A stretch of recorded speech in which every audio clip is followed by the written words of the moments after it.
Are you ready to talk some Georgia? Because it looks like the Dogs are in position to land another top 3 class. We got to talk about what happened last night.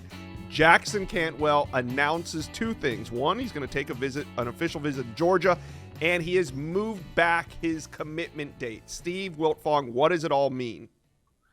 Well, I like the way it's setting up for Georgia. In the Kirby Smart era, the Bulldogs have finished with a top 3 recruiting class every time. They're aiming to do it for a 10th straight cycle. They currently sit at number 20, but they have the blue chippers on the board to make a push for the top 3, to make a run at potentially the number 1 class in the land. And that starts with 5-star Jackson Cantwell, the number 1 player in the country per the On3 industry from Nixa, Missouri. He's taking an official visit to Oregon this weekend for the Ducks spring game. There had been a lot of buzz recently about Miami and the visit he had with the Hurricanes this spring. He visited Miami during the fall. Miami making a major move, but talking with Jackson, talking with several sources regarding the recruitment. Georgia has come back in a big way. And what I mean by come back is I think that Georgia led for the majority of Jackson's process. And if this was an old school pre-NIL recruitment, the Bulldogs would have been extremely hard to beat. His relationship with Stacy Searles, Georgia's offensive line coach, is second to none at that position. He's been to Athens several times. He loves the way they develop offensive linemen, loves the pedigree of the program, the big games they play in, the championship contender year in and year out, the relationship with Kirby Smart, the standard, the way they get the best out of their players, the way they compete in practice. Everything about that with Georgia checked all the boxes. But when you're the number 1 player in the country, there are other boxes that are available to you. And I think when you look at Miami, you look at Oregon, they got a lot of on-field success they can point to, and they got a lot of opportunity that they can point to off the field. And again, I'm told that Georgia has come back in a big way in that regard. And I like the way that it is starting to pick up for Georgia. My On3 RPM reflects that. They got to get through this Oregon visit. Miami's not going to go away. Ohio State's still pushing. But Georgia's the place that I think Jackson Cantwell has always seen himself, a place with like-minded people in a culture and program that he really could see himself thriving. He's going to go back to Georgia one more time for a visit. Then he's going to announce his college decision a few days later. I like the way it's lining up for the Bulldogs. But as we all know, particularly in the new era of recruiting, things can quickly change. So we'll see what happens over the next couple of weeks. You want to stay locked into On3. You want to hit like and subscribe to this channel so you're up to date on the latest news with Jackson Cantwell and the other 5-stars. Steve, 3 weeks ago, less than 3 weeks ago, Jackson Cantwell told you, what do I need to take more official visits for? I've seen it all. I'm ready to decide. He set that decision date for April 30th. That was 3 weeks ago. Since then, he has scheduled 2 more official visits, one to Oregon this week, well, then one Georgia. More official and then one more unofficial. So if he picks Georgia, that official's still in his back pocket for June to come help recruit later. Since then, he's moved his commitment date from April 30th, which was going to be 2 days after that Oregon visit ended, to now it's going to be on May 13th. So now that Oregon visit, which was supposed to be right before his commitment, is going to be in the rearview mirror compared to where Georgia sits. So I say all that to ask you, what do you think happened behind the scenes from him going from, I don't need to take any more visits, I got it, I need to just decide, to scheduling 2 more visits and pushing back his commitment date about 2 weeks?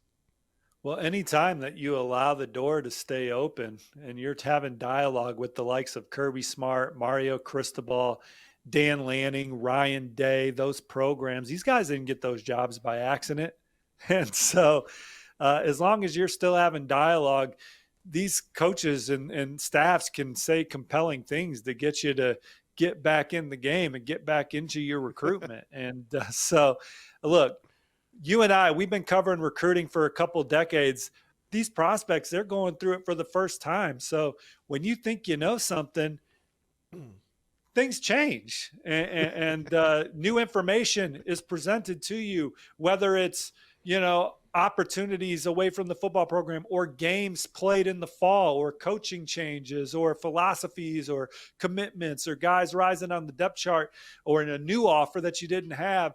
Information changes all the time. And so for me, that's why these recruitments are fluid and these decisions are hard. Again, when you are having these conversations with guys like Kirby Smart and Dan Lanning and Ryan Day and Mario Cristobal, they are so buttoned up in their message for why you should come play for them and highlight all the strengths of their program. It sounds pretty good for all four places. And so it's hard. I think that Jackson Cantwell is as genuine a recruit as there is in this class. And so when he says something, he means it.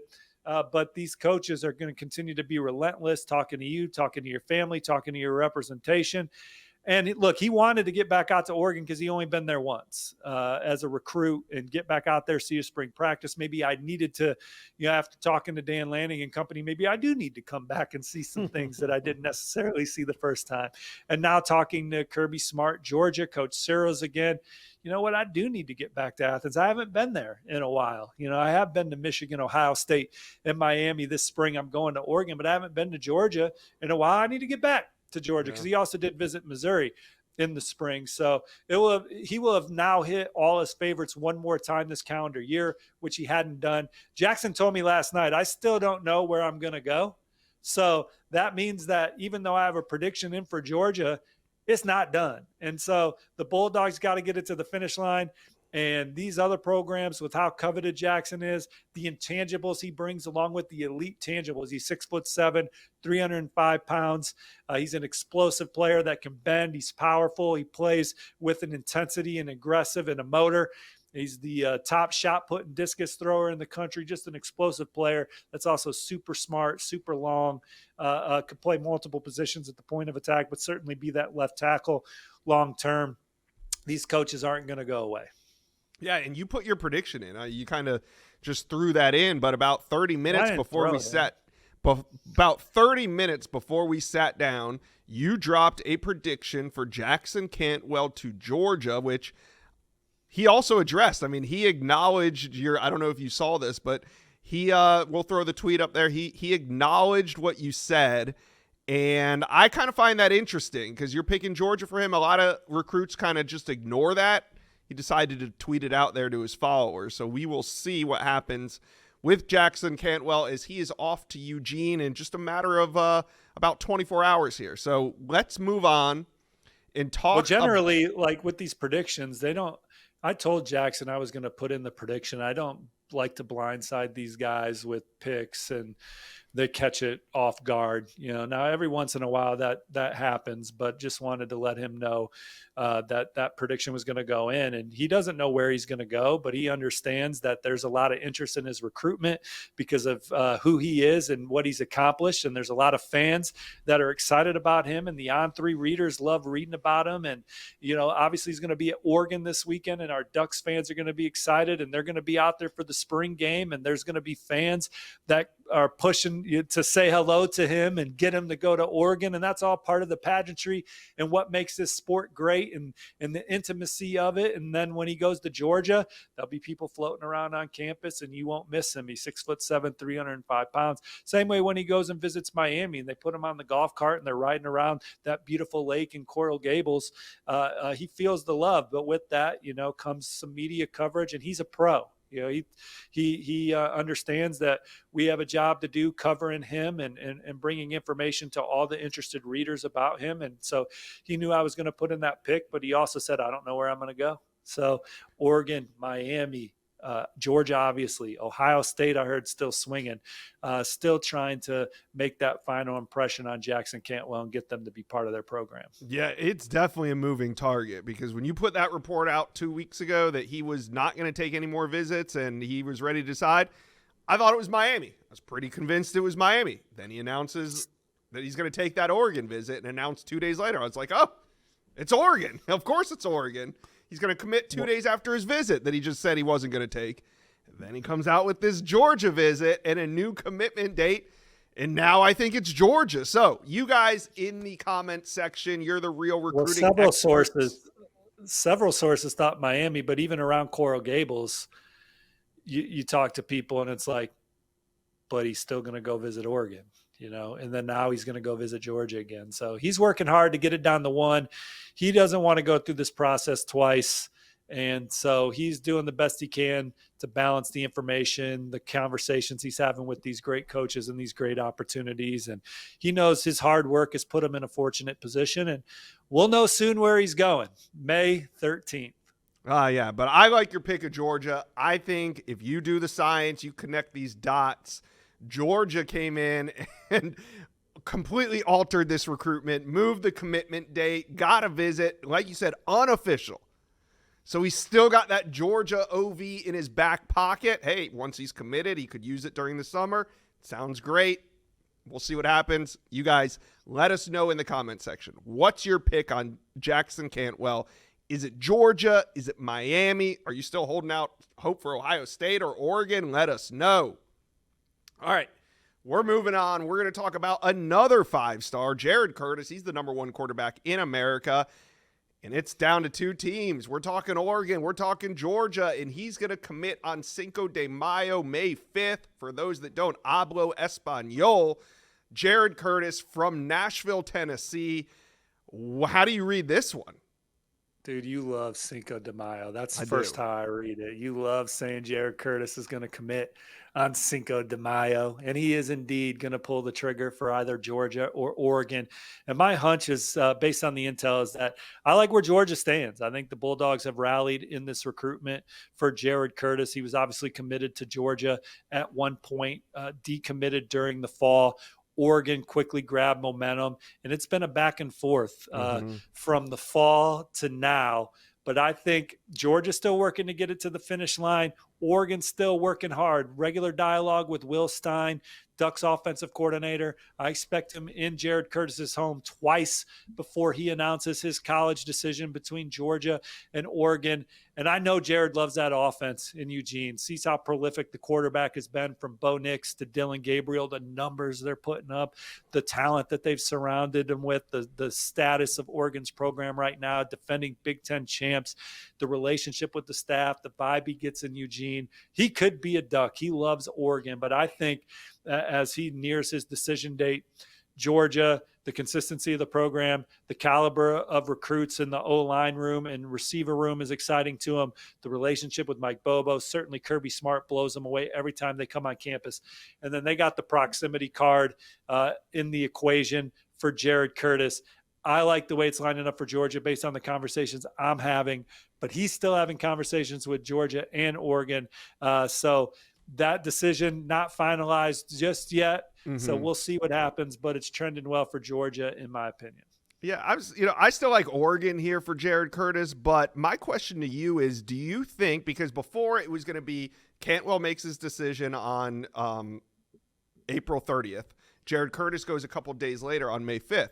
Now, Jared Curtis is going to announce on May 5th, and Jackson Cantwell will go May 13th. Do you think Cantwell is going to pay attention? I mean, of course he's going to pay attention. Do you think Jared Curtis's commitment will play into Cantwell's decision? Well, recruiting is a game of inches, so you never know how they're going to stack up in what's the inch that gets you over the top to win a recruitment. But Jackson Cantwell's doing his own thing. Certainly, Jared Curtis he's aware of, and it would be to the opportunity to play with him at Oregon or Ohio State. Certainly, he would view as an exciting one. But he's looking for the best opportunity for himself on and off the field with whatever school he chooses. And I think Jackson Cantwell pushed his decision back based on the weekend that worked best for him to get back to Athens. It had nothing to do with Jared Curtis and his decision date. I'm in track and field. I'm trying to win a national championship in the shot put in discus. What does my schedule look like that's conducive for me to get back to Georgia one more time now before announcing? And then Jared Curtis has had this Cinco de Mayo commitment date on his radar for a while now. And look, there was talk of him going to Georgia for G-Day. He didn't go. There was talk of him going to Oregon for Oregon spring game. He's not going, from what I understand. So he's just having final conversations with his representation, his family, talking to these schools. And right now I like where Georgia sits 2 weeks or so ahead of his decision. Yeah. So we will see. And we're going to go live for Jared Curtis's announcement. Now, Jared Curtis is going to be announcing here, but we are going to be planning to go live. The only question is, what color sombrero am I going to be wearing? How many sombreros do you own? Well, I own one for every college football program in America. I believe it. All right. So we were talking about Georgia and their path to another top 3 class. Cantwell Curtis will go a long way in adding to that, but you also got a couple other targets on here. Talk about Mark Bowman and Tyra Atkinson and how important they could be to Georgia's potential top 3 class. This year's spring transfer portal window is sponsored by Teamworks Intelligence. Their mission is simple: more hits, fewer misses, and player evaluation. In the transfer portal era, data-driven recruiting isn't just an advantage, it's essential. Teamworks Intelligence empowers your program to navigate the transfer portal with precision while simultaneously elevating your game planning and self-scouting capabilities. The same advanced analytics platform trusted by NFL teams to make multi-million-dollar personnel decisions is now available to elevate your college program's evaluation process. For athletic directors, general managers, and coaching staffs, Teamworks Intelligence delivers game-changing efficiency by streamlining the evaluation process. Instead of spending countless hours reviewing film and traveling to scout prospects, your team can assess more players with greater accuracy in less time. This means maximize recruiting efforts within new budget constraints, giving you the competitive edge needed to build championship caliber programs. Don't just survive the portal era, dominate it with Teamworks Intelligence, the new standard in player evaluation. Yes. Yeah, 2 more 5 stars. And when you kind of look at Georgia's recruiting board and you're like, who are the most coveted names in the country? You don't get far down the list before you hit Mark Bowman, top tight end, number 2 tight end in the country from Mater Dei, California. He's been to the last 2 G days at Georgia, and that was when he was a 2027 recruit initially. So he's been on Georgia's radar for quite some time, a guy that they've deemed a special prospect and one that they're all in on the land. Now they're battling Texas, USC, and Oregon trying to make a charge. Alabama's gotten them to campus a couple times, but this past visit to Georgia, getting to go to a spring practice, hear Kirby Smart on the mic, get around Todd Hartley and company again, get around the guys, get around the program. Georgia is definitely at or near the top for Mark Bowman as they battle Texas. I think, combining with Chad Simmons, we view them as the top 2, USC, Oregon, Alabama, some of the others in play. And then Tyler Atkinson, kind of similar to Jackson Cantwell. If this recruitment was happening 3-4 years ago, Georgia would be extremely tough to beat. Yeah. Talks to Glenn Schumann a ton. Tyler Atkinson was maybe the first prospect that Kirby Smart went and saw when coaches were on the road in the winter. And then Glenn Schumann came back. He was the last prospect. So they sandwiched it from a strategic standpoint first, and then last face we see when we're on the road from a defensive perspective is Tyler Atkinson. And the way that Georgia develops the linebacker position, those play style, the physicality, proximity, they got a lot going on in their recruitment there. And I think, I did a best guess article this morning on the On3 Network on the 5 stars and a couple other touted guys just outside the 5-star range. And I still put in a best guess for Georgia there. But they got their hands full. Oregon, Ohio State, certainly 2 other major contenders for Tyler Atkinson. Miami's in there, Clemson's in there, USC's in there, just to name a few others. And that one's going to go into official visit season. And Georgia's going to have to battle to keep him in state.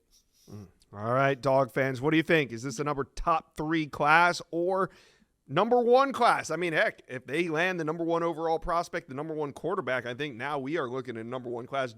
Dog fans, talk to us. Let us know what your expectations are for this cycle 2026.